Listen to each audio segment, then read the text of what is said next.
Get me live out there. Next beat. That ain't the beat I want to do. Those was wood another beats beat. right Another there. beat. Nope. Give me another beat.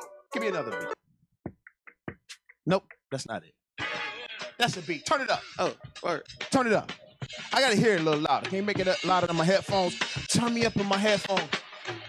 I'm still stuck in the 80s/90s. Lottos, kangaroo boots, nanny ghosts, Beelers, jumpsuits and troops, Junos, color Levi's, Bugs Bunny sweaters with the rhinestone ring on it. Fighting and making up the next day. Nobody getting shot. Working a hustle and a get it, a get got. We had love for the streets, our family, our foes, our friends. Respect for the elderly.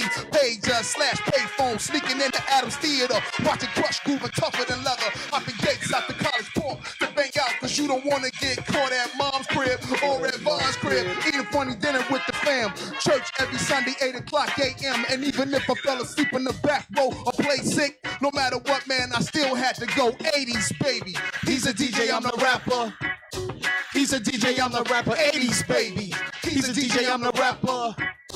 He's a DJ, I'm the rapper. Welcome back, Interneters, to episode number 86 of the Xcast. It's day 5134 in the search for Tim Chevalier. I'm your host, Josh Houselander. With me, as always, the purveyor of awesomeness, Mr. Adam Hernandez. What's up, Adam? How you doing, buddy? Nothing much. How are you doing? I'm awesome, dude. Good. Living life, man. It's great. Great earth to be on. Or something like that. Oh, man. Okay, so we got kind of a goofy show tonight, man, right? I mean, this is not a deep issues show. This is the Xcast, but this is like a not so deep issues show. Would you agree with that, Adam, perhaps? Yeah, I think we can. It's a non-deep issues, sort of deep issues show, but the real deep issues show will come next week. It will. Yes, absolutely. Yep, and it's one we've been waiting for a while. It's the sequel to the Simulation Theory. We did a Simulation Theory early on in the lifetime of Deep Issues, but next week we're going to revisit Simulation Theory. So that's a real mind-blowing one to me. So if that's something that interests you guys, please tune in next week for Simulation Theory. If it doesn't interest you, then you should become interested in it, because it's a cool subject. You know something I want to touch on before we get into things tonight? Yeah, what's up? And I noticed it the other day with my kid, that kid, and I hate saying this, I don't want to sound like I'm, like an old man or anything like that. Right. I mean, I'm 35, you're what, 37? 38. 38. Yep. So you're actually still, I believe, technically a millennial. I think you're the I have heard that millennial is somebody that is born in 1980 to 2000, and I was born in 1980. Yeah, so you are a millennial. Yeah, I don't really consider myself a millennial. I refer to people as millennials who are younger than me, but yeah, technically I actually am like the elder millennial. Yeah. If you will. So there you go. Anyways, my son has an iPad. Okay. And he watches, like YouTube videos and stuff on it. He's 4, and no, he's not going and watching like porn or anything like that. He's watching. He likes garage door videos. Yes. I don't know why, but he also watches. That is a strange thing. It is. It's very. He I'll hear him watching garage door install videos. I don't understand it, but he also watches other kid type stuff. Sure. He watches Curious George and stuff like that. One thing though that kids they can't grasp really the notion of anymore is commercials. I know. When a commercial comes on, because they come on sometimes, whether it's YouTube or if he's watching Hulu or something, a commercial will come on every so often. Or an ad would come on. Sure. He gets pissed. Yeah. He gets pissed that a commercial is coming on, and I'm like, dude, you gotta be patient here. Yeah. And I don't understand that. Is that something that is... And again, I don't want to sound like I'm 70 years old here, but... No, you're right. And it's not like we've ceased being inundated with constant advertisements for things. We are, but it's true. Kids don't get the idea that like shows used to just be on like in a time slot, and you couldn't always pause, rewind, and fast forward through everything. Yeah. And that sometimes like commercials would come on and then you just have to wait. I even noticed this, dude, because, you know, I got 4 kids.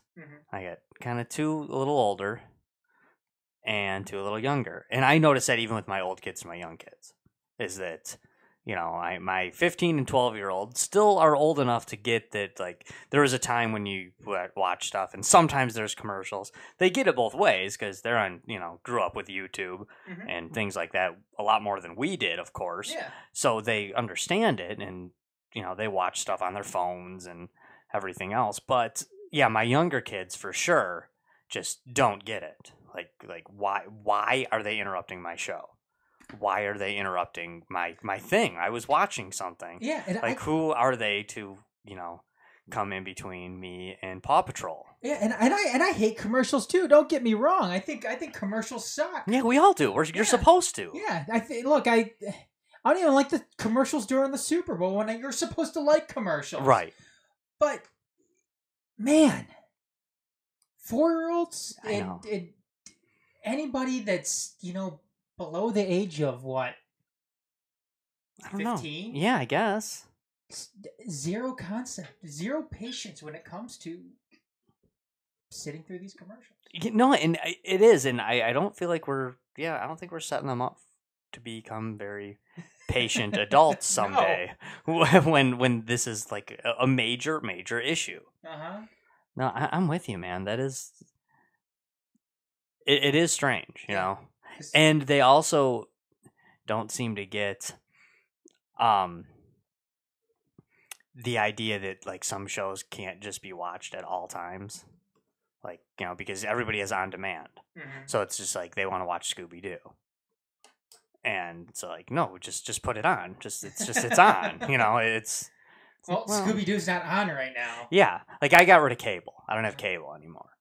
So, like, well, it's, you know, just put it on demand. It's there. You know, just go get it. Like, no, we don't have that. I don't have on demand. Yeah, like, go find a Scooby-Doo DVD. I'll put it on for you. I don't. But, you know, like, it doesn't always work that way, and it's just not. It's foreign to me, and I know it's foreign to you too. This idea, I think it kind of loses something. You know, that was fun to be able to wait for when your show was on.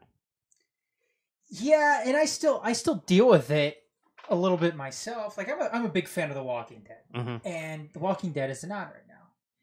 I really don't care about watching past shows of The Walking Dead. It's just whatever. I've already seen it. I don't need to watch them again. Doesn't to me seem like a show that you watch over and over again. No, it's not. It's not like Friends or Seinfeld or something where you just have it on in the background and, like, oh, this is a funny one. Exactly. I'll have it on. Exactly. Now, Walking Dead's a show you pay attention to. You pay attention to it. When a new one comes, you watch it, you enjoy it, but you rarely go back and watch it. I mean, there's been some episodes where I've gone back and watched it again. Whatever. But I look forward to that every week. I look forward when it's on, you know, when a new season is going. I look forward to it, and I watch it, and it's great. But I see what you're saying, and I agree with you. I think that's kind of lost now is the anticipation when it comes to wanting to see something new and waiting for that show to come, because it is lost in a sense. And I don't know when. Definitely, if you're going off of Hulu, I know that, you know, I think they delay it like a day, but sure.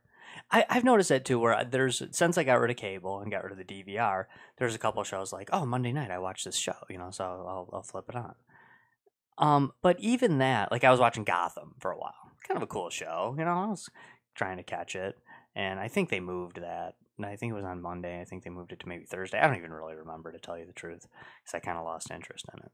But it still wasn't the same, because when you miss an episode, you're like, oh, I can find it on YouTube. I can find it on Hulu. Or in 3 months, I could go rent the whole season at Family Video or from Redbox, or it'll be on Netflix or something. You know, it's like, it's really not that big a deal. It used to be like, you had to watch your shows, man. If you were into a show, you had to watch it. And if you missed an episode, you might you might never see it. You might see it 2 years later when Yeah. it's on syndicated reruns or something, when it's irrelevant at that point. Yeah. Because you either stopped watching the show or you're, or you've moved forward from there and you've picked up on the gist of what happened because you continued watching the show despite missing an episode or two. But it's weird that you used to not be able to do that. You know? No, but that's a good point though on how, if you missed an episode, you're not seeing that episode until who knows? I mean, Yeah. it might be never. Yeah. And really back it wasn't that long ago. Even just 10 years ago or something. Yeah. You'd miss an episode and who knows, maybe that show, maybe it's not a huge hit. Maybe you won't be able to find it on rerun. Maybe, you might just never see it. But now, now you can find anything on, a week after it comes out, you'll find it on YouTube for free. You can watch it on your phone if you want. It's really no big deal. So I don't know. It kind of takes. It's better, of course. It's better, but it kind of takes the fun out of what used to be TV. What used to be that form of entertainment. I guess it takes away something special, but. Maybe it does. Maybe that's dumb to sit around and say, oh, it takes away from it all. It's it takes away from it all. Why? Because it's better? Because you can watch whenever you want? Because it's more convenient? I definitely think things are better now. Sure. But they are. They definitely are. So what else we got tonight, man? All right, man. This kind of goes, we're talking about this mindless entertainment kind of. And this in some ways kind of ties into what I was talking about. Because recently I've taken note of some people I've known in my life. Not dumb people, by the way. Talking about intelligent people who just have made the conscious decision. And this isn't like a Donald Trump thing or a pro-Trump or an anti-Trump thing or something. I know that he's a polarizing dude, so it all kind of plays in with that to some degree, but I've talked to several people recently who've just made the conscious decision they just don't follow the news. Mm-hmm. They don't listen. They don't pay attention to politics at all. They have pretty much no idea what's going on in the world. I was just talking to somebody today, very intelligent dude, who's just saying he's big on Twitter. He's following all kinds of stuff on Twitter, and he's big into sports, so he's following all this stuff on Twitter. But he's oh, whenever I see something from politics, I just block it. I just block that altogether. I was like, really? Now I admit, when I used to hear somebody say that they didn't care about politics, refused to listen, or didn't care about world events, or didn't care about the news at all, I used to think, oh, you're not intelligent, or you're not, you're apathetic altogether, and it's your duty to follow this stuff to some degree. But as I'm meeting some people who are just saying no, I don't care. I don't want to know. And this kind of goes back to the old ignorance is bliss idea, which I always took as kind of an insult to say that something that oh, well, ignorance is bliss. But is ignorance kind of blissful? Is it good to follow the news? Does it really affect you? At the end of the day, to be one of these people that doesn't pay attention to the news, doesn't pay attention to politics, and just lives their life, is there something wrong with that? Or are those people, are they the smart ones? Because the news is stressful, man. It is stressful. I think. Is it fair to say, Josh, that you follow politics because you like politics?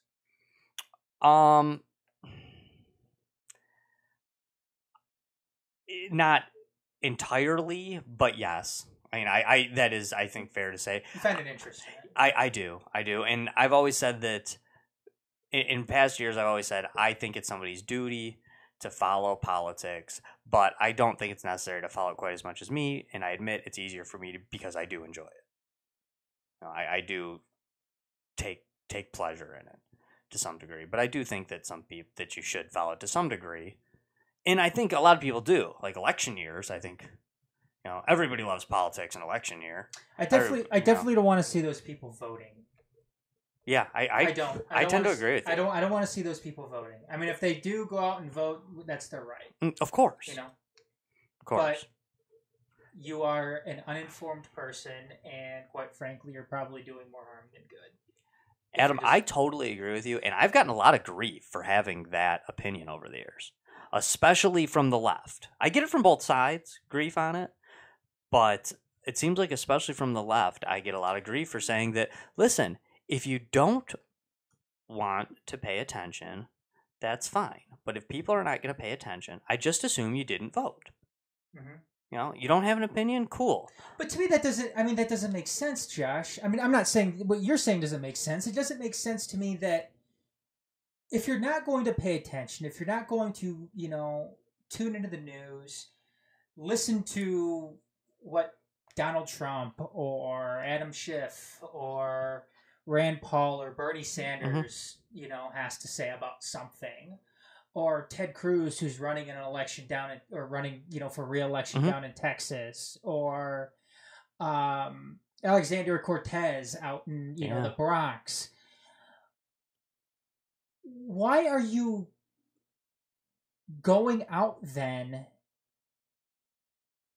and casting a vote? Again, I'm not going to stop you from doing that. Right. No. I'm not going to personally get in your way and say, you know what, you need to stay home because you don't have the right to vote. No, everybody has the right to vote. If you, obviously, if you're a citizen of the country, you're of age, of course you have the right to vote.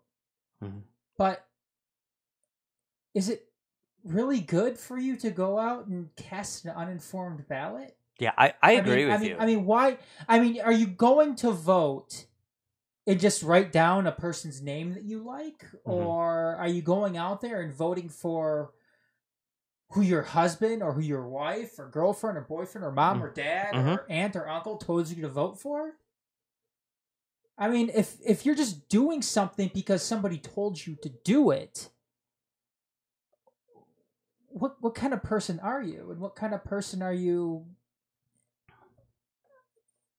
Are you, turning the country into? What are you turning the country into, or attempting to turn the country into? Maybe it's not something. Maybe it's not something that you personally care about, but there's plenty of things going on that I care about, that I want an informed voter to weigh in on. And I said this during the election that I am not an evangelical Christian. I am not somebody that typically agrees with really anything with somebody on the right. But I found it what was it? What's the first? It's the Iowa caucus. Iowa caucus. That's the one that kicks everything off. Yeah, that's the first one. I was actually, I don't want to say refreshed or proud or anything like that, but when Ted Cruz won that caucus for the Republicans, I mean, and Iowa Republicans, they're typically, very evangelical. Yeah. Oh, yeah. Very, it's Middle America. It's Midwest. Very religious. I thought to myself, because they voted for Ted Cruz, I thought, good for them. They didn't fall for the sheep or the wolf in sheep's clothing. And they voted for Ted Cruz, who obviously has a long history of being, favored by evangelical Christians, and usually for good reason. Yeah. I mean, he didn't run a casino. He didn't run a beauty pageant. He wasn't married to, multiple different, multiple women. He seems like somebody that would very much fall in line with a typical evangelical vote. And I thought, good for them. Good for them. They voted for somebody who probably actually... A like-minded individual. A like-minded individual. Unlike Donald Trump, who isn't. but for some reason still manages to get the evangelical vote. Well, and I mean, you've asked quite a few times on this show, on and off air, you've asked, how could evangelical Christians vote for Donald Trump? And to me, I know that like you can't wrap your mind around it, but to me, the answer is obvious, and I don't like the answer, which is why I'm somebody that is very much opposed to both the Republicans and the Democrats at this point in time. Mm-hmm. But they did it because of lesser of two evils. And quite frankly, that's how the majority of Americans vote nowadays. It's just always constantly a choice between the lesser of two evils. That's it. And I, for one, have made a vow I refuse to vote that way. I won't do it. Will not do it. Mm-hmm. And so I don't care. I mean, I can't stand to say, oh, Trump sucked. Well, Hillary would have been worse. I don't know. Maybe she would have been. I have no idea. I don't care. Me personally, I know I couldn't vote for either one of them, and I'm proud to say I didn't. Mm-hmm. I'm proud. I don't care. If Trump does something good for the economy, good. I hope he does. He said he would, so I sure as hell hope he does. But I don't care. I'm not voting for him. I can't do it. And I don't care how good he is. I have made the decision that no, I'm not going to vote for this individual. And I don't care how bad he is either. If he's terrible, but the other choice is once again Hillary Clinton or someone like Hillary Clinton, then I'm still not going to vote for them either. I won't do it. But most of America, most of the United States, thinks I'm stupid for doing that or saying that. They think I'm dumb. They think that, no, you have to pick one. But back to your point, Adam, I agree with you. It is your right to vote. It's also your right to not vote, because making voting compulsory, which it is in other nations, I can't stand when people talk about how we have terrible voter turnout compared to other countries. Well, a lot of those countries voting is compulsory, so that's really ignorant. Or you actually have to pay a fine if you don't vote. There's actually legitimate penalties if you don't vote. That's not freedom either, to be forced to vote. No, and that's something that's lost on a lot of people, Josh, is, oh, well, somebody died for your right to vote. Okay, well, somebody died for my right not to vote either. Right. I mean, you're missing the entirety of the point, and it goes, and it could go in any which way too. And I don't want to bring this up, and I don't, especially because we're going to cover this on the Politics of the Empire show. Here in the next month or so, we're going to cover this. But, I mean, it's the same thing though with the anthem protests. Mm-hmm.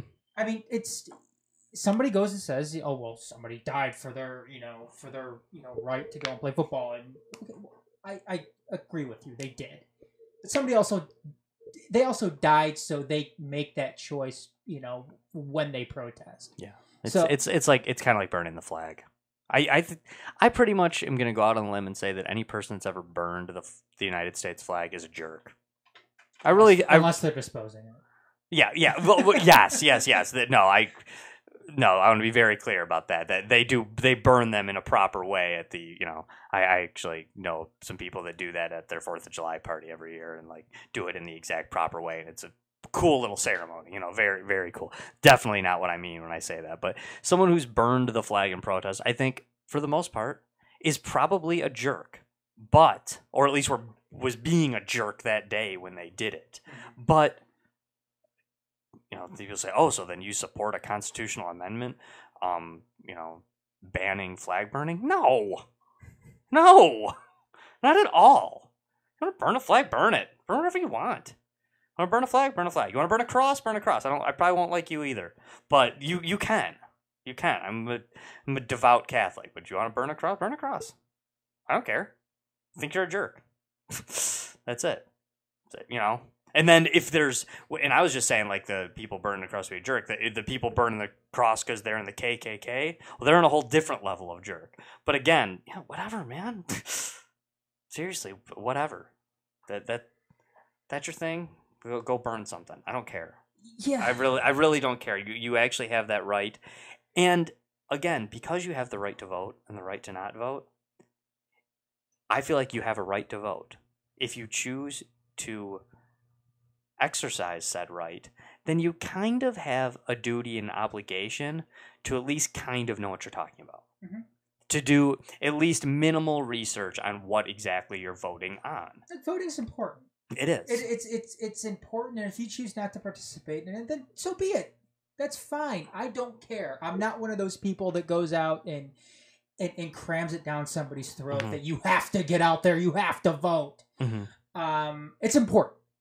I encourage you to vote. I encourage you to read up on the issues. I encourage you to educate yourself and to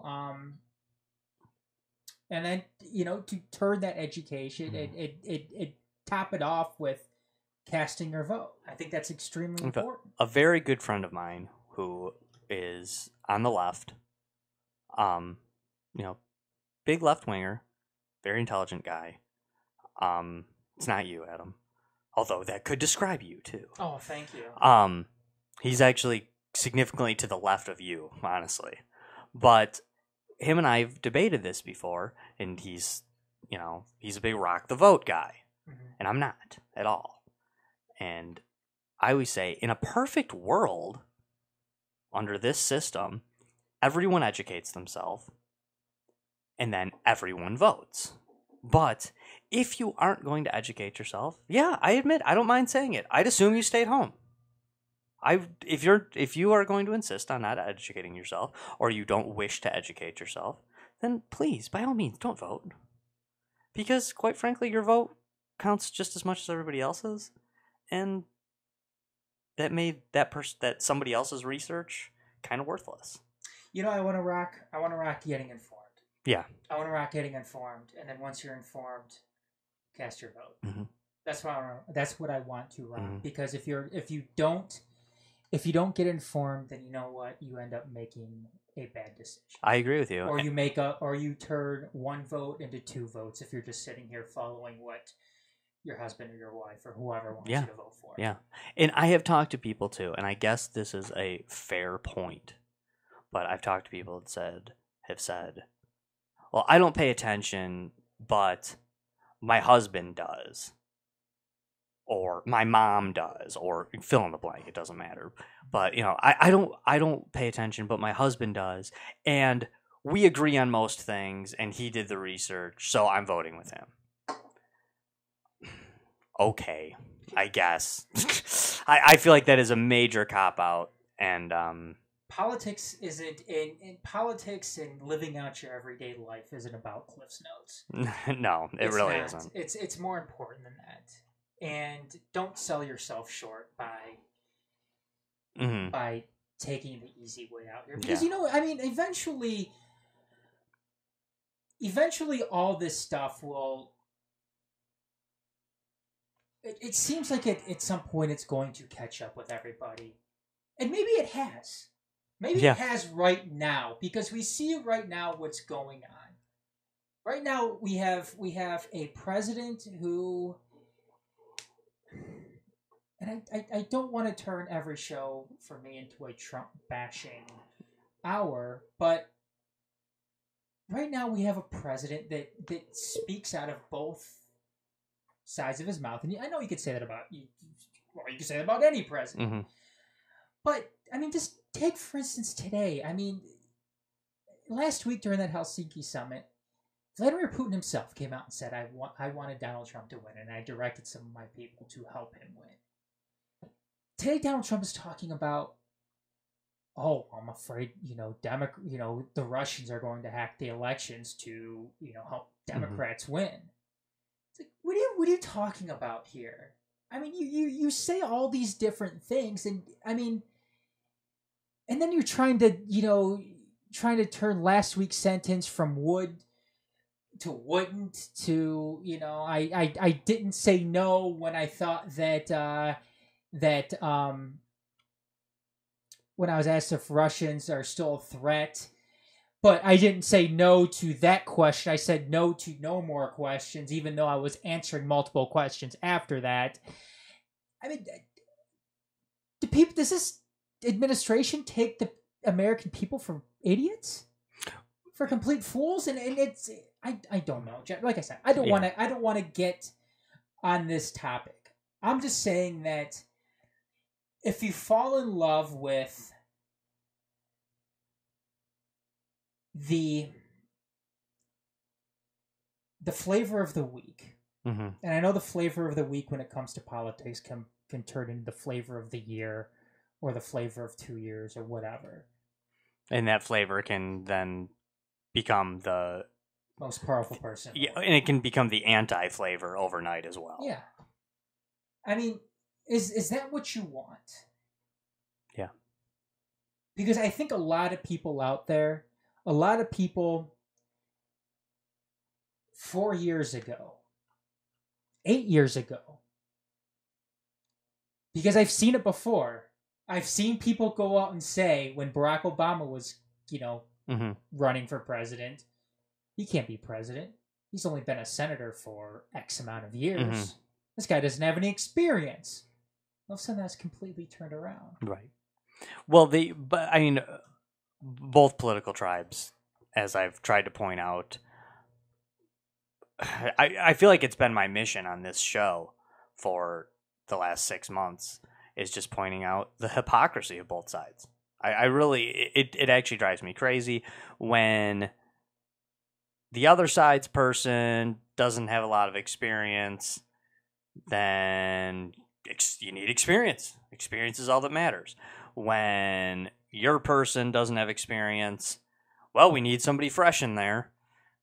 And when their person's old, you need youth. When their person's young, you need experience. When their person is hard on foreign leaders, you need somebody who can get along. When their side gets along with foreign leaders, then they're soft and they're weak. It's the same tired nonsense over and over and over again. And quite frankly, it drives me nuts. And I actually can't bear to listen to the two tribes go off on the same tangents over and over again. They sound like broken records, quite frankly. They say the same garbage about the other side. And they try to toot their own horn about the same stuff that they just 2 years ago were so opposed to. I mean, the executive orders is the one that cracks me up.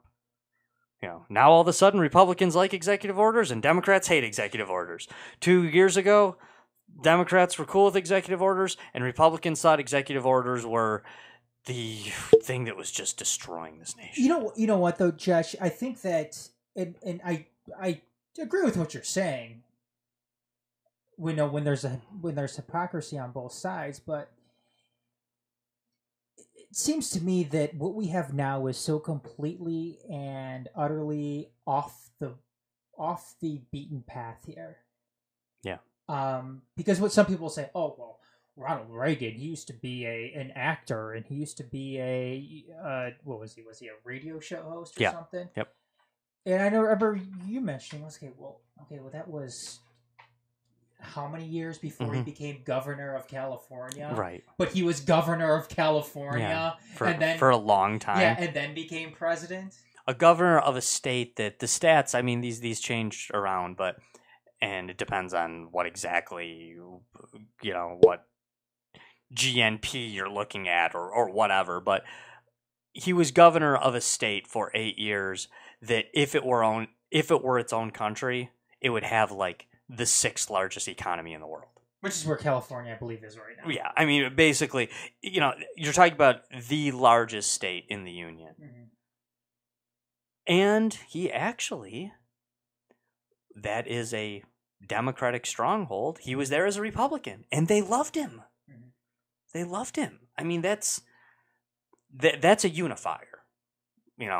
I know that there were people that hated Ronald Reagan. There were still, just tried and true Democrats who just hated Ronald Reagan but you know what? And you might be out there listening and be like, oh, I hated Ronald Reagan and so did all of my siblings and he sucked. It's like, look at the numbers, ladies and gentlemen. People liked Ronald Reagan, okay? The dude won the election, 528 to 10 was the final score. I don't care what sport you're playing. That's an ass whooping. Same thing with same thing with Barack Obama too. I mean, the guy was a constitutional lawyer, went to become senator of Illinois, and then became president. Yeah. Now, I mean, is Barack Obama? And hey, I said this while he was running for president too, and while he was president, and I was not a fan of Barack Obama. Is Barack Obama the most what's the word I'm looking for here? Was he the most experienced or most qualified person ever to be president? No, he's probably not even. He would be on the lower half. But since when is senator of the 7th largest state in the nation, or the 7th largest state, in the country? Since when is the senator of Illinois not presidential timber? And really, that is presidential timber, folks. Sorry, but it is. It doesn't matter who you are. That's a big deal. Yeah. Illinois is the 7th biggest state in the country, and he was the senator of Illinois. Senators, governors are pretty much a shoo-in for your presidential timber. Yeah. There's only 100 senators. There's only 50 governors. If you're one of those 150 people, you are presidential timber. They used to say, "Oh, is a congressman presidential timber?" Well, where are you from? Is mayor? Can you be mayor and become president? Probably not. Were you mayor of New York City? Yeah, okay, you probably can be. Yeah, that's bigger than a lot of countries in this world. Hell, mayor of New York City is bigger than most of the countries in this world. You are have more power and are ruling over more people than the president of Peru. You may not have as much power, constitutionally, but you are ruling over a lot of people when you have that position. So I mean, come on, and hey, it is a citizen government, and I don't think it's not awesome to me to have a New York businessman running without ever having held an elected office, but you're allowed to. You very much are allowed to do that.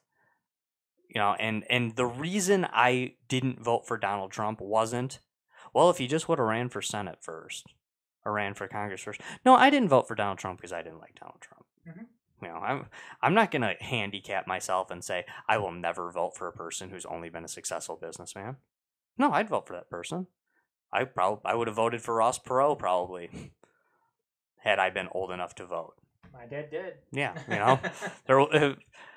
you could say, was he qualified to be president? No, he was actually not as qualified as Donald Trump, to be perfectly honest. But I don't think that's why he lost. And Donald Trump won. There's nothing wrong with that. Anyone can run for president. You just got to be 35 years old and born in the United States. That's it. Most successful third-party candidate. Yeah. From memory. Yeah. Yeah. I mean, George Bush, H.W. Bush probably wishes he didn't run. Yeah. Oh, for sure. Hey, for sure, man.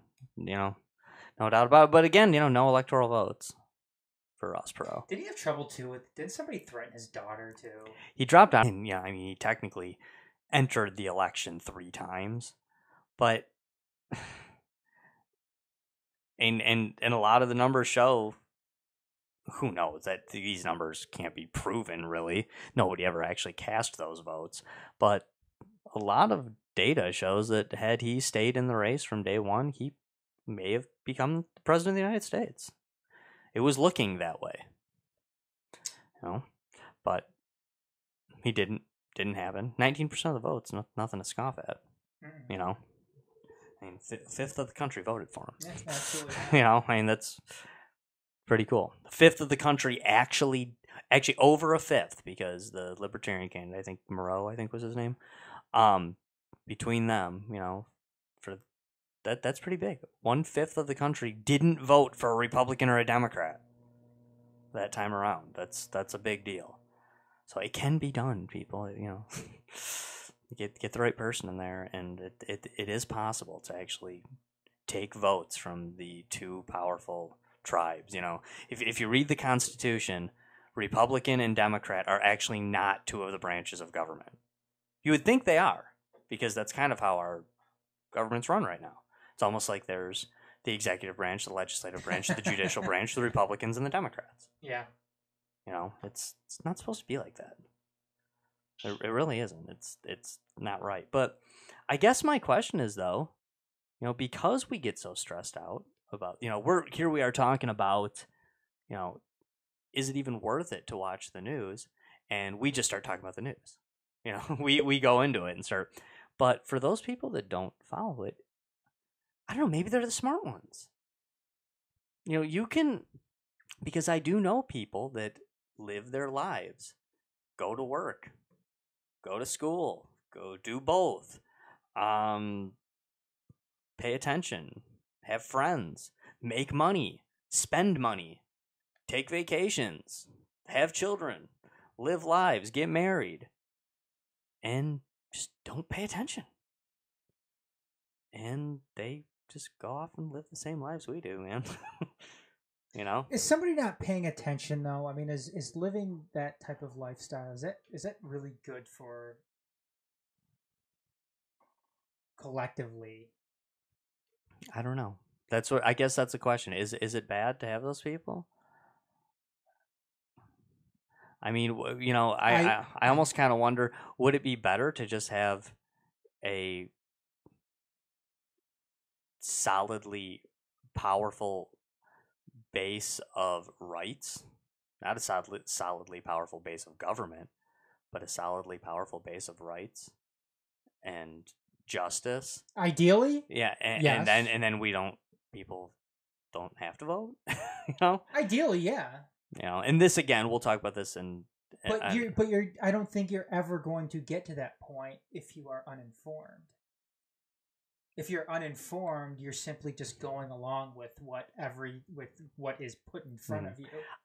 I don't disagree with you, Adam. And what's weird is the reason this is an intriguing question to me. To some people, it might just be like, "Who cares? Why is this?" The reason it's an intriguing question to me is because it is so foreign to me. You know what? Quite frankly, I can't imagine not paying attention. It's unavoidable because those people aren't totally escaping it. Mm-hmm. There's going to be something that they're going to bitch and complain about mm-hmm. that they could have an impact on. Yeah. Whether it's, I can't believe I'm getting a speeding ticket here. Mm-hmm. I'm only doing 50 in a 40. Right. Okay. That's something that you could, maybe help change here if you are right. if you know how to do it. Right, you could pay attention. Yes, and that's even, I've known people that say, they're gonna vote to legalize marijuana. I don't care. I don't smoke marijuana. Okay, that's fine, but this is why I encourage people to not just inform themselves, but also to vote ideologically and to vote philosophically. Sure. I think that's important to do that. You don't care about this thing. You don't care about X. But know what? Maybe someday they're going to want to take away a right or give a right to people that you do care about. So maybe you ought to pay attention. And maybe you ought to think about it a little deeper and say, well, should people just have the right to do that? Oh, I don't care about the FAA. I never fly anywhere. I hate flying. My family all lives within a 3-state area. I drive everywhere. Okay, that means you're just never gonna care. That means you're just never gonna care about what they're doing at the. Oh, it's new rules at the border. I don't care. I'd never leave the country. Well, maybe you should care, because maybe someday there'll be something you do care about. And if nothing else, maybe you want those people on your side. Okay, well, another thing. Okay, if you only live in a 3-state radius, you still can, you just use your car to travel everywhere. Okay, well, there have been, if you would have listened to the news, you would know that the Trump administration has slapped a bunch of tariffs on imports coming into this country. Mm-hmm. That next time that you have to go and maybe fill up your car or, buy something for your car or getting a new car, Or you're going out and buying clothes to, to wear every day or whatever. Maybe going up in price a little bit because of these tariffs. It's unavoidable. I mean, it's going to affect you at some point or another. Yeah, and I guess those people just say, well, I can't control the gas prices, so who cares, I'll just fill up my car with whatever it is. And do you know what I've found? In my experience, it's usually not poor people or really broke people who are the ones that are completely apathetic. They might be apathetic, working class people. They may say, screw it, I don't care, I'm not voting, or, I don't care. But it seems like the middle class, somewhat well-to-do people, in my experience, who are more prone to say, I don't care, I just assume not pay attention to it. My life's not great, but it's not bad. Is what it is. I'd rather just live it than, than stress myself out caring about it. And again, it's foreign to me. And hey, come in the next couple of weeks when we have the Politics of the Empire show, I'm going to make an argument. It'll be somewhat of a devil's advocate argument, but I'm going to make an argument about why voting is kind of useless. I'm going to make an argument about how voting might not be that good of an idea. I'm going to talk about how I believe there are things that are far more important than voting. One thing I say quite frequently, to me, liberty is far more important than democracy. Interestingly enough, we're going to be having the Michigan primaries coming up here, too. Yeah, definitely. So. I also am the type of person that believes that if you oppose a system that you live in, you kind of got to work within that system to change it, too. So, yeah, do I think voting's the best thing and the answer to everything? No, but you got to vote. You got to vote, and I always do. And I'm 38 years old, and I've never missed an election since I was 18 years old, ever. Some of them have been really dumb. I've gone into elections before where there's nothing but we're voting for school board, pick no more than 6, and there's 5 names on the ballot. I've gone in before and turned in an empty ballot on really useless elections. But I go there. I'm there. Never missed one. Never plan to. That's just me, though. For those people that say, that's the other thing that's very skewed statistic when they talk about other countries and they say, oh, our voter turnout's terrible. We also vote a lot more often. And some of our elections are kind of dumb. And I don't always blame people for paying attention to the big stuff. And then when the election comes and there's no president, there's no governor, there's no senator on the ballot, and they sit that one out. I actually have zero problem with that. You pay attention to the big stuff. And if you're just saying, hey, you know what? I don't know. I don't really care. I leave it blank. Usually, whether it's stuff with like judges or something like that. Usually, if I don't know where they are, like regents of a a university or something, I'm just yeah. Yeah. I don't care who the new regents are of the University of Michigan. Right, and that's like for instance, like although the regents for Michigan State, I might be paying a little bit more close attention if there's any new ones with that. Just because I'm going to use an example here when we talk about I always find it weird that we vote on that, right? Because so many people view the state colleges as sports teams. Yeah, that's kind of, and my dad, for instance, who's very informed voter, always votes. He's a big Michigan fan, huge Michigan fan. He always tells me that he doesn't vote for the Michigan State one because he's just that wouldn't be fair. I hate Michigan State. I hate them. I can't I thought he'd be trying to sabotage. No, and he doesn't want to do that. He's like I hate Michigan State. I can't vote for their region. That's not even that's not fair. That'd be like me voting in the primary of the party I hate. Which you can't do in most states. You can't do it here though. You can do it in Michigan. No, you got to pick one. You just don't have Yeah, to. but if you could. I could vote in the Republican. Right, you as a Democrat could vote in the Republican primary, but then you forego your vote in the Democratic primary.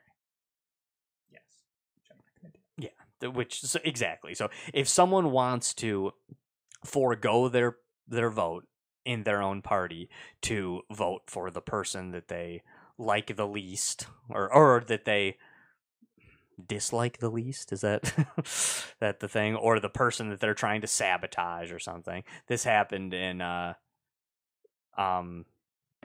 years ago when Bush Jr. when W was running against John McCain in the primary, and Al Gore basically had it wrapped up against Bill Bradley. There was a big push for Democrats to go vote in the Republican one for John McCain and screw over Bush, and McCain did win the state of Michigan. Oh, really? Yeah, and that was a big part. A lot of pastors in the city of Detroit were urging people to like Democratic Party's primary is useless. There was actually a caucus technically at that point. Were you old enough to vote in that primary? I was, yeah. Who'd you vote for? I voted for Alan Keyes. Oh, really? Yeah. Neither. It's a long list of people. Was that your first vote? No, my very first vote ever was for governor in the state of Michigan. I was 20 years old when that vote took place. Okay. So I had been voting in small stuff before. That was my first presidential election, but I did I voted for John Engler, Governor Engler, the very first time doing I ever a stand-up job at Michigan State. Oh jeez. Oh my God. I did. I liked John Engler as governor. He was always kind of the guy that kind of like rubbed people the wrong way, but I did always like him. Mm-hmm. And God, as Michigan State interim president or whatever he is right now, man, what a train wreck. Yeah. I mean, God, I'm starting to remember why this guy disappeared from politics, and really, he's doing an absolutely terrible job right now. I mean, I can't believe he's still there. No, neither can I. Quite frankly, I can't believe that they've allowed him to stay there. And I know that the regents are there horrible. Yeah, no, I mean, and hey, I know right now there's people listening who may or may not live in the state of Michigan and may or may not be up on what's going on at Michigan State. But former Governor John Engler is now the interim head, I guess, the president of Michigan State, and I think it's pretty much a consensus that he's doing an absolutely terrible job. And I, for one, I can't believe that they've allowed him to stay. And quite frankly, I can't believe that he has stayed himself. Yeah. Just with the gaffes that have been made and with the criticism from everyone, from all sides. I can't believe he hasn't just said, "Hey, this wasn't the job for me." I'd like to think that if I was in his position, I would come out and say, "Listen, I know people don't believe me. I actually was trying to do what was best. It didn't work for me. I'm out." Mm-hmm. I'd really like to think that a lot of people in that position would do that, but not Governor Engler. No, he's awful. But I will say this, that can I politic here just for 1 second? For sure. Go for it, man. My liberal friends out there, if you're in Michigan, check out Abdul Said. That's what I'm voting for. Really? Michigan primary. Sorry, Josh. And for people that care about liberty even a little bit, he probably doesn't have a snowball's chance in hell. But if liberty is something that you kind of care about, or you still have like a slight bit of hope that we could maybe return to a place where of small government, then vote Clint Kesto. Okay. But I'll tell you one thing. On the Republican side, I'm going to be basically, if the front runners win this thing, I'm going to be doing the same thing for governor of Michigan that I did for president of the United States, and doing the quote unquote throwing my vote away or something, because I can't do it. This is how it's going to work for me, Josh. If Gretchen Whitmer wins on Democratic side, I will vote for her. I will vote for her against the Republican candidate. She's fine with me. Like I said, my support those behind Abdul Said. I will not vote for Sri Tanandar, though. That guy is... He's scary. That guy is the Donald Trump of the left. I agree with you. He is a total fake. He is a total fraud. This is a guy that has given money to Republicans in the past. He's given a lot of money to John McCain. Mm-hmm. He was seen at Marco Rubio rallies during the presidential campaign. And he is a guy too that left a bunch of, dogs and cats and stuff in cages to basically die at an old business of his. Didn't do anything about it. They just picked up and left these poor animals just, Adam, listen, man, so, I'm happy that we're actually on the same page on this. Sri Tanandar is a scary individual. Yeah, if you that man truly stands for everything I've ever opposed. Do not. I mean, he says that he's a progressive. He says all the talking points that may appeal to somebody on the left. He's not that person, you guys. Do not vote for him. He is a bad candidate. A very, very bad candidate. Like I said, he is a wolf in sheep's clothing. Do not vote for him.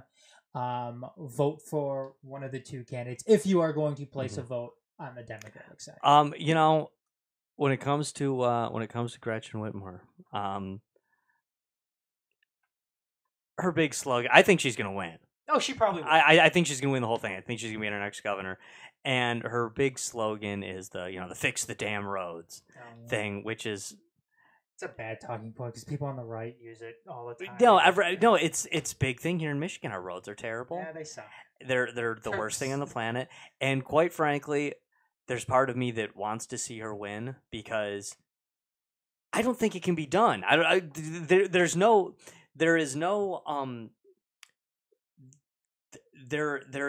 legitimate plan to fix the damn roads. But if she gets in and does it, great. Who doesn't want good roads? I mean, shit, I'm the most libertarian guy around. I love making fun of people who are, crying about my roads. But, I mean, really, if she can fix them, good. Great. Fix the roads. Fix the damn roads, Gretchen. So you're not going to vote for Abdul Saeed? No, but, if that's... I will be happy to see somebody other than Sri Tanandar on that side of it. I'm not going to be voting Democrat, and in the fucking terrible. Yeah, no, he scares the hell out of me. Honestly, that's my problem with him. Truly, he's a scary candidate. Yeah, he really is. I don't know. He's, like I said, he's a fake. Yeah, he is a phony in many of the ways that Donald Trump is a phony. No, I don't vote for him. I don't think it's a bad description at all, honestly. No, and that's when is that? We won't even have another show before the. We'll have a deep issues show before it, but not another episode of the XCast before it. So that'll be our big thing. We didn't talk much about the gubernatorial race here in Michigan too much. It's the 7th? I think that sounds about right. Yeah, that's the Tuesday. Yeah. Or no, it's not. Yeah, it is the 7th or the 8th. I wanted to say, but I can't remember. I think it's the 7th. Okay, I think you're right.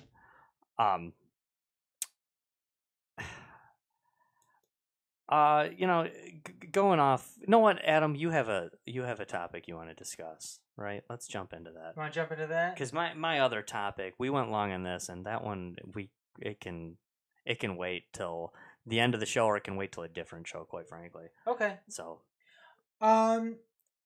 I want to be transparent here. We missed a lot of shows over the past month and a half or something like that. Yeah, we took some time off. And it was because I was going through some stuff.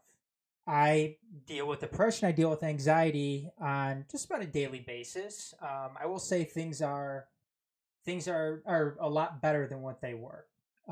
You seem better, and I'm glad you're on the mend. Thank you. Even 3 weeks ago, things are better than what they were. Good.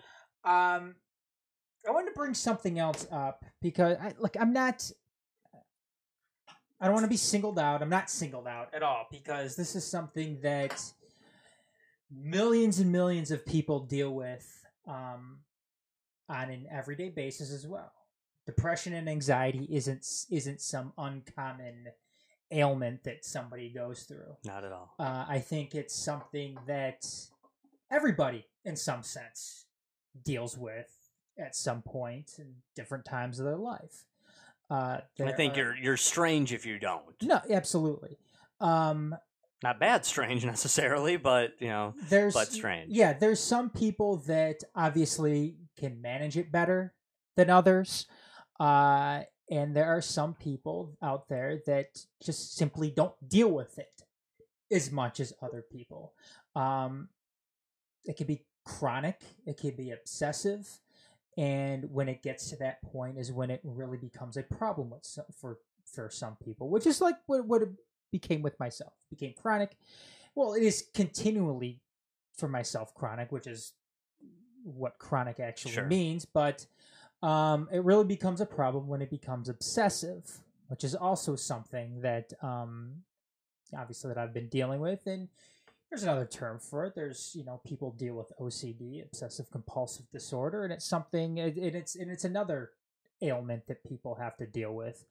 And it's dealing with those obsessive thoughts. It's dealing with just repetitive natures throughout your day that causes problems for you. But anyways, a couple of weeks ago, I believe it was a few months ago, we talked about Scientology, Josh. Mm-hmm. And one of the... On a Deep Issues show, On a Deep Issues, yep. And the general consensus amongst you, Ed, and myself, Josh, was Scientology is, for the most part... A scam? A scam. Yeah. And we called it a cult. We called it other things, yes. but it that doesn't always apply. But I think you're right that that scam we pretty much all were right on board with. Yeah, and something else that struck me, Josh, was one of the bases of Scientology, and you'll hear this a lot from people who are Scientologists, that Scientology is an alternative to religion. It's an alternative to psychiatry. Mm-hmm. And I'm going to read you something right off their website. Why is Scientology opposed to psychiatric abuses? And it's funny that they use the word abuses on there. Mm-hmm. But I'll go ahead and I'll read this. And it's a little lengthy. It's a few paragraphs here, but I think it's important to further divulge into what I'm talking about here. The Scientology objection to psychiatry does not stem from any desire to deny the insane treatment. Funny, too, they would use the word insane. Mm-hmm. Rather, because I don't see myself or a lot of other people out there who have depression or anxiety insane. Mm-hmm. Rather, the church objects to the mistreatment of the insane, which is psychiatry's historical hallmark. That is why the church supports the Citizens Commission on Human Rights, which works to expose and eradicate the brutalization of patients in the name of, quote-unquote, mental health. Over the years, the Citizens Commission has investigated and exposed thousands upon thousands of cases of psychiatric negligence, abuse, and brutality. Nor do Scientologists believe people should be stigmatized with labels and treated with cures, quote-unquote, that have no basis in science and are brutal in the extreme. Though its long and tragic history, psychiatry has invented numerous, quote-unquote, cures, which eventually proved destructive in the extreme. In the 18th and 19th centuries, mentally troubled patients were literally subjected to torture devices. Next, it was ice baths and insulin shock. Then electroconvulsive therapy that caused broken teeth and bones, as well as loss of memory and regression into a comatose state. Next, it was prefrontal lobotomies with an ice pick through the eye socket. Today, it's drugs. It is now routine psychiatric practice to label and stigmatize youth with wholesale diagnoses of mental disorders. It is staggeringly profitable business. which is kind of ironic, Scientology talking about profitable business. But while psychiatrists rake in billions, society receives a new generation of lifelong drug addicts and thus still more customers for psychotropic drugs. Today, the marketing of antidepressants has likewise reached nightmarish proportions, and the scenario becomes even more disturbing when one considers the explosively violent episodes such drugs precipitate. Moreover, there is categorically no evidence that diseases such drugs claim to treat even exist, which is to say, it's all an elaborate and deadly hoax. This is not Scientology belief, quote unquote, or quote unquote opinion.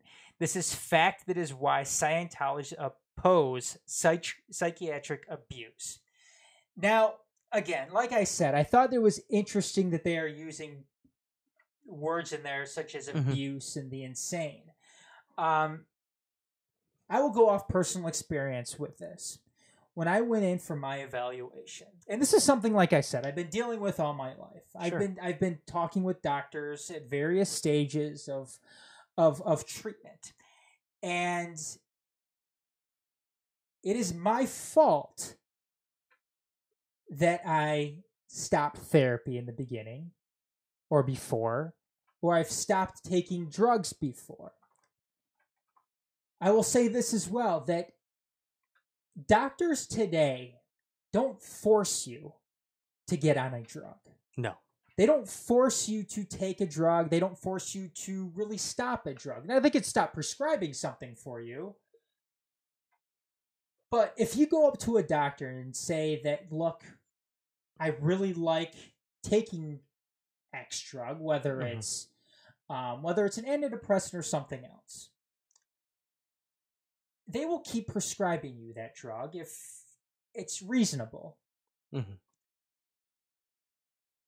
My doctor asked me, I'm on an antidepressant right now. I'm on something called Lexapro. That's the brand name. I can't remember what the generic name of it is. It's some long name that starts with an E. He asked me. He's like, with your permission, I can prescribe you this drug and you can start taking it. I said, yes, I want to start taking that drug. He didn't force it on me. He used his knowledge, he used his training, his expertise to prescribe something. To make a suggestion. I took it. He's my doctor. I trust what he says, and I'm going to go ahead and take it. And you know what, Josh? It's working. Yeah. It's working. So everything, and I will say this, what they say here in this little write-up here, from my standpoint, it's a lot of bullshit. And I'm going to say this too, that it's not for everybody. Taking certain drugs isn't for everybody. Some people it may work, some people it may not. For some people, going to therapy sessions may work. For some people, it may not work. Sometimes you need to find the right drug. Sometimes you need to find the right therapist. I think it's extremely irresponsible for Scientology to go off and paint with a broad brush that all of this is bad. Because like I said, I for one can say that the stuff that they are saying isn't working is working. The stuff that they say is bad isn't bad, and the stuff that they say is being abused isn't being abused for everyone. Now again, I'm not going to go on I'm not going to make their same mistake here and say that there aren't abuses being made in the medical field, whether it's psychiatry, whether it's anywhere else. Because you know what? I think everybody out there can safely say that the pharmaceutical companies in this country, there's a lot of problem with them. I've maintained that there's probably a cure for HIV out there. But you know what? It's more profitable to prescribe medicine for HIV and keep people alive, have them live full lives while staying on this medication. It's more profitable for the company. It's more profitable for the government. Is there a cure for cancer out there? Some cancers, maybe. I agree with you. But again, it's more profitable to treat it than to cure it. To treat it than to cure it. Now, that's not the case with everything, though. I don't think there's a cure for depression out there. I don't. I think there's a way to manage depression. Depression is a different animal. It's dealing with chemical imbalances with the brain that you're not getting rid of. Right. And depression, although it has a negative connotation, and it should because it's terrible. Yeah. But awful. Depression isn't 100% bad. No, Depression comes for a reason. Depression for no reason is bad. But to cure depression, and I know that some people have complained about certain antidepressants because they say it worked. It worked too well, and it made me apathetic. Yeah. It made me extreme. That Funny is how this kind of fits in with what we were talking right. about. You know, where it has made me like yeah, it worked. I wasn't depressed. I didn't give a shit about anything. And you know what's funny too, Josh? Is my doctor said those same exact things. Yeah. He's like, we want to get you to the point right now where you're not as stressful, you're not as depressed, you're not as anxious, but we want to get you to the point where you're not overly like that. No, which I'm not going to get to that point, but go ahead. I don't think you are. That's just not in your character. No. And that's the thing too, is that a lot of people say that stress is bad. Stress is not bad. Distress is bad. To be in distress is bad. To be in stress, no. I mean, some of the greatest things in life come with a lot of stress. You know,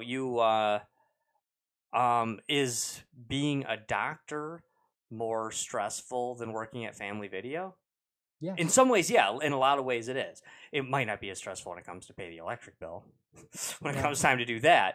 But is it more stressful? Yes, but you went to college to learn all this stuff. You studied really hard to earn that stress. But the benefit, though, is dealing with that stress maybe throughout the day or during your time going to medical school doesn't make paying those electric bills stressful. Right. That's the payoff here. Right.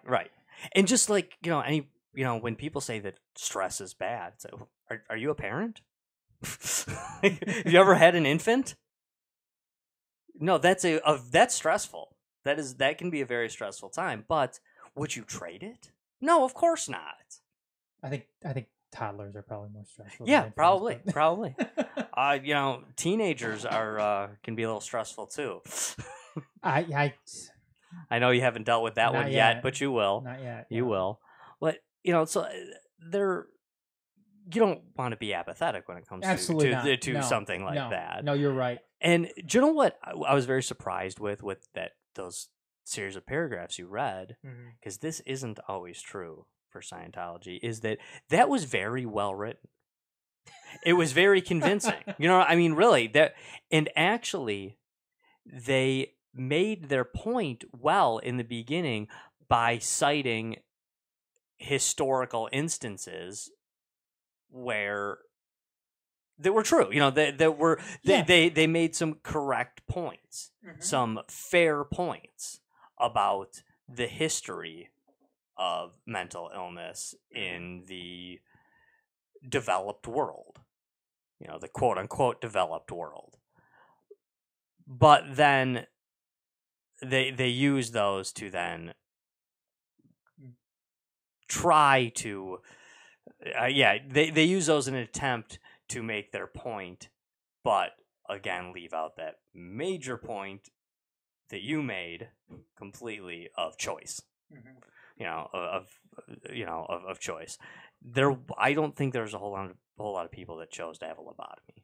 No, and it's they tied those people down and lobotomized them, and that was a bad idea. And I don't even think you could get a lobotomy anymore. No, that's not a thing. Yeah, that's not really a thing. Insulin shock, ice baths, like electroconvulsive therapy. again, the medical, and this isn't just, and you see, they try to, it seems like they try to pinpoint this just on psychiatry or just on mental health practices. Look, the medical field back, during the early 1900s, and even well before that, when you're talking Dark Ages, Renaissance, whatever, it's not the same as it is today. No, it's not. They write eloquently, and they try to make a point based on a fallacy, basically. Their points aren't fallacies. The argument is a fallacy, in essence. But I think you made your point very well, and you made your retort very well, in my opinion. I think it was well said. But really, I admit, when you were reading it, it's like, they're making some fair points in the beginning. And then, because of these fair points, they use it to say, are certain drugs overprescribed? I'm not just talking about antidepressants, because then they make that link. They make that jump to not just antidepressants. And are certain drugs overprescribed? Well, yeah, they are, for sure. Or do some people get prescription drugs and abuse them? Yeah, definitely. All types of prescription drugs are, can be very heavily abused by people all over the place. Yeah, I mean, that's, whether it's, you could say the same thing about pain. Pain management has become a major part of medicine within the last 100 years. Before that, you just kind of had to deal with it. I was here to take a swig of this grain alcohol. We're about to start digging in. What was it? Pain medication. They would use cocaine and stuff. Yeah, a long time yeah, ago. For sure. Definitely. And at one point in this country, you could order cocaine and heroin from like the Sears catalog and stuff. It was that was a thing. And hey, for somebody who is opposed to the government regulating everything, I'm not sure in some ways that wasn't better than than what our war on drugs has done, but that's a very different issue for a different day. But I think your point about choice is definitely a good one. Yeah, and it seems like I don't want to limit the choice here, because quite frankly, I don't know where I would be right now if it wasn't for the drug that I was prescribed, or talking to somebody about it. Sure. And I think they're doing a huge disservice to make it seem like.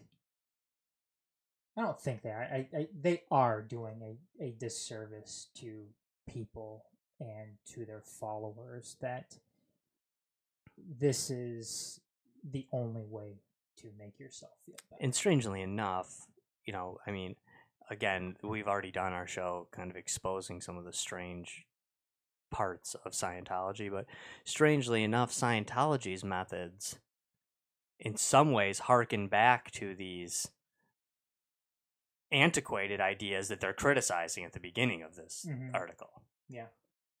Some of the kind of strange, torturous punishments that they criticize. So that's kind of a faulty point as well. Exactly, too, because you know what, Josh? It is absolute torture to sit there and deal with it when it gets to a certain point. It is something that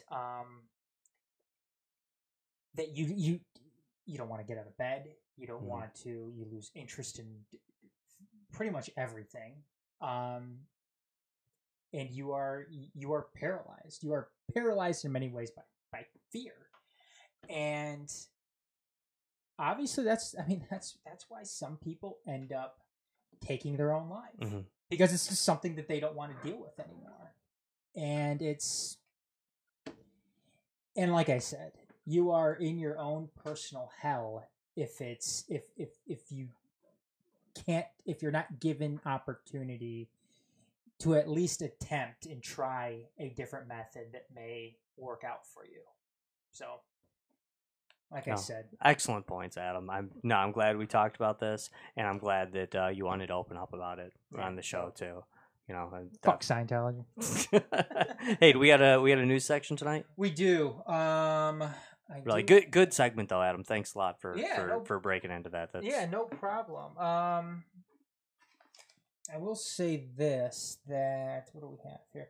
Remember that sarcophagus that we were talking about? Was it last show? I think it was last show. That black sarcophagus. Well, they ended up opening it up. Yeah. And no mutants came out yet. No, actually it was kind of a little anticlimactic. Yeah. And I hate to say that I'm disappointed by it, because I am a little disappointed by it. And I was kind of hoping Rita Repulsa would yeah, I kind of was too. I mean, and we need the Power Rangers or something here to, But what they found inside it was, they did find some bones and some skulls and everything. But that was it. They found that and a bunch of sludge. Yeah. Inside of it. And people want to drink it. I heard that. I heard there's like... Are those the same people that don't like watching the news? Maybe, dude. Because, yeah, I mean, they found some, like, reddish brown, like, sludge in there. Some, like, thick, viscous liquid, if you will, in there. And some people think, like, they're going to drink it and, like, it's superpowers or, come and touch it. And really, they're saying, like, oh, what was this stuff they put in there? And it sounds like they're pretty sure it's just dirty water. Like, really dirty water. So, like, what are you going to get? Like, what powers are you going to get?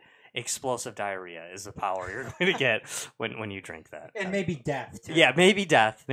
But probably just, like, a wicked stomach ache and some explosive diarrhea is what is going to happen when you insist on drinking the red sludge that the bones of the sarcophagus have emitted. So it's a bad idea. If someone wants to do it, hey, do it, and I'll be the first one. You can come right here on the XCast and scream "I told you so" over and over again if I'm wrong about that. If you do get superpowers. Yeah, if you get anything from it, if anything good or even anything bad other than death, stomachache, explosive diarrhea. If it's anything but that, I will stand corrected. But I doubt it. And some sports news here. Former designated Hitler. Did I say Hitler? You did say Hitler. God, Designated Hitler. That's just whoever the president is in the United States is our designated Hitler. Or what? But only for the other side. Or you know what? As a Tigers fan too, maybe it was Billy Butler, because that guy was. Yeah. That guy was he destroyed the Tigers. If you're a Lions fan, it's Matt Millen. Is the designated Hitler. Oh, you know what? I know. I got some. Did you hear about that? Yeah, I did. Yeah. Well, we can talk about it. Yeah. But it seemed Billy Butler, former member of the Kansas City Royals, Oakland A's, he's now playing rec league softball, and it seems like this is the type of guy that my softball teams would end up facing. He'd be playing in a D league, right? And that team over there has Billy Butler on their team, and he's just pounding the softball. But yeah, he's playing rec league softball, which I thought was kind of funny, because he probably still could be playing professional baseball to some extent. But I certainly think he could be playing Double-A ball somewhere, or some, or at least like independent baseball, like for the Sugarland Skeeters. Or he could be playing, in Japan, or A-League hardball, at least, But no, he's playing rec league softball. And probably, he is the best player on his team. I don't need to assume that. I know he is, but anyways, I thought that was funny. Demi Lovato is awake following a suspected overdose. The pop star, who has openly discussed her issues with addiction, was taken to the hospital to treat an apparent overdose today. A spokesperson for Lovato said the singer is awake and with her family. Earlier said she was a potential heroin overdose, but now they're saying that it wasn't heroin. And nobody knows really what is going on with it, but it does sound, or it is being reported now, that she is awake and with her family. And other music news. Do you know what I think when I hear It was suspected to be a heroin overdose. Now her family's saying it wasn't a heroin overdose. It probably was a It heroin was overdose. a heroin overdose. No, I mean, yeah, probably. It's like we're not saying, we're not sure what it was. But it wasn't a heroin. Yeah, it was a heroin overdose. Yeah, probably. Other music news, Josh. R. Kelly came out with a 19-minute song the other day. I think it was yesterday, actually. It's called "I Admit." And he goes on talking about various different things, including a lot of accusations that were thrown his way, including sex cults, sex with underage women, and so on and so forth. Peeing on children. I don't know if peeing on children was actually. Okay, it should. But if he's admitting something, it might. Like I said, it's a long song. It's a long song, and there's a lot to address, which is pretty fitting for an R. Kelly song talking about all the different things that he's being accused of. But yeah, 19 minutes long.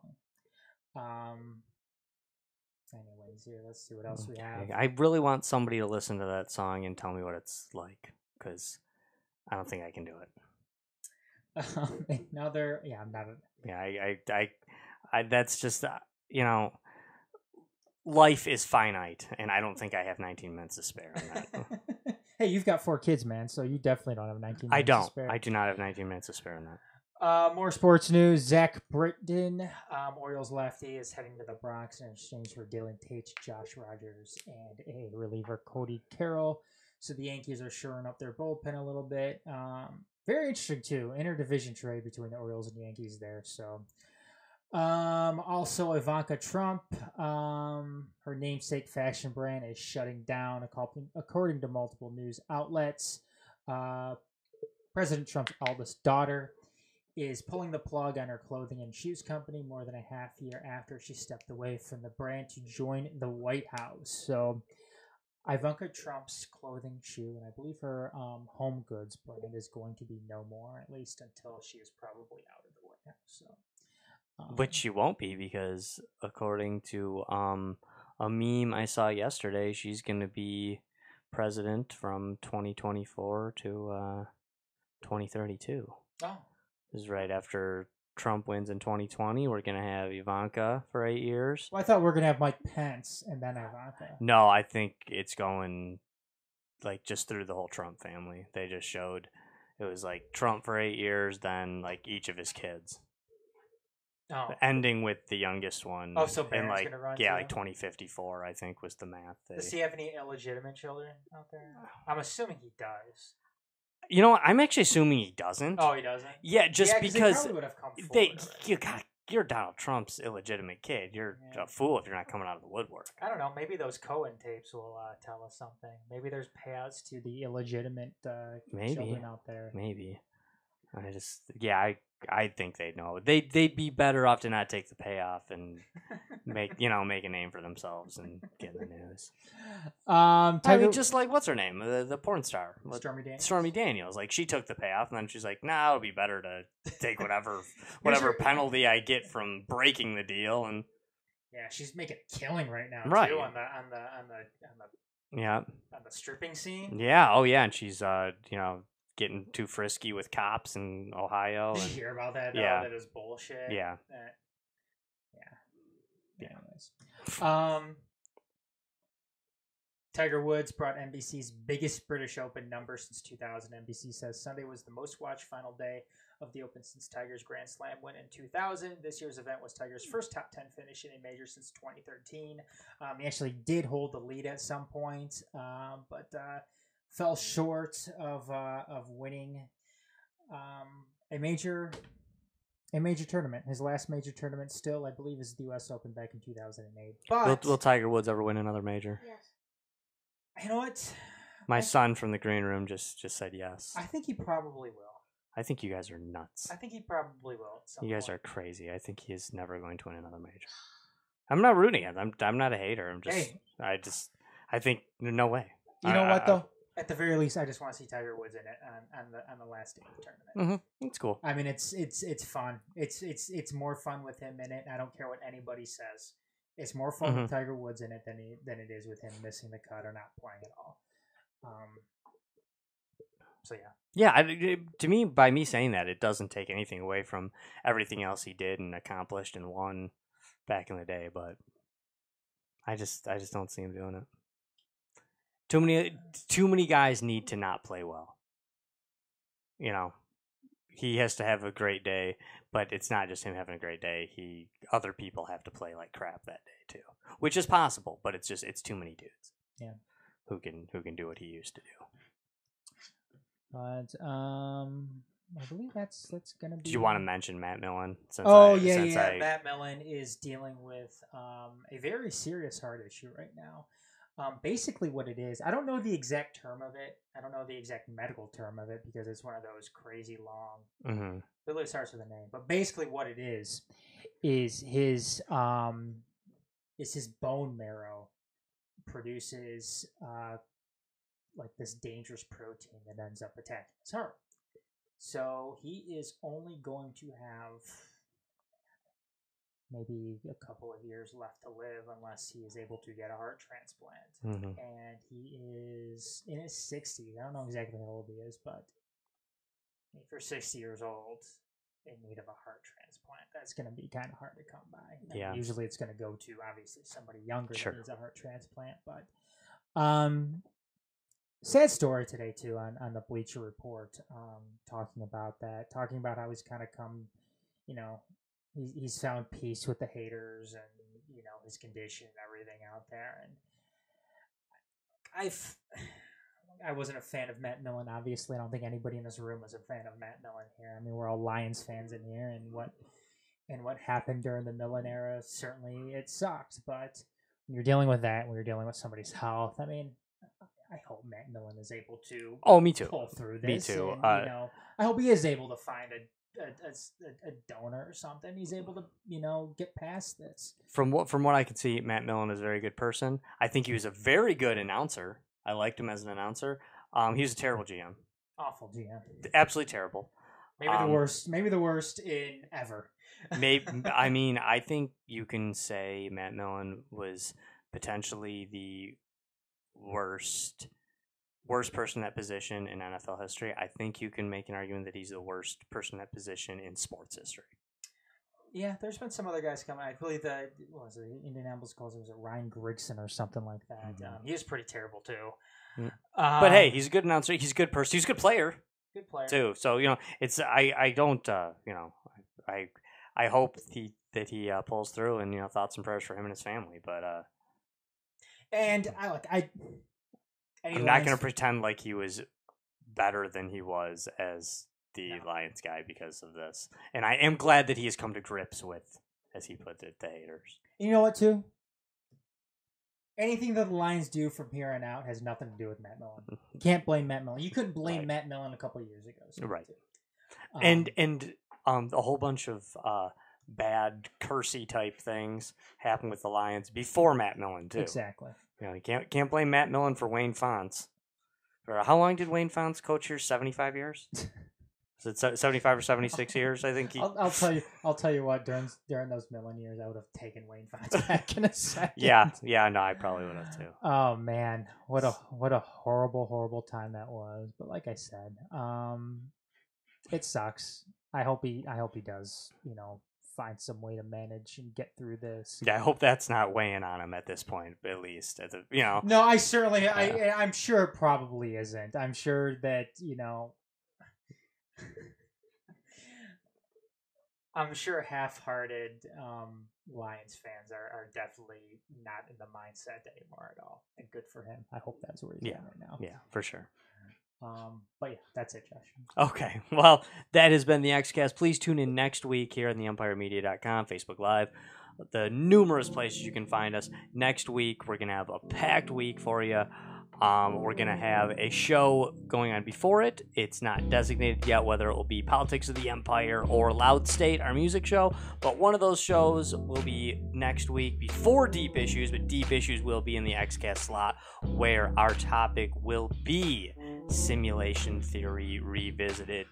Don't miss that one. It should be a great show. A lot of good research has gone into it, and it's a great and fascinating topic.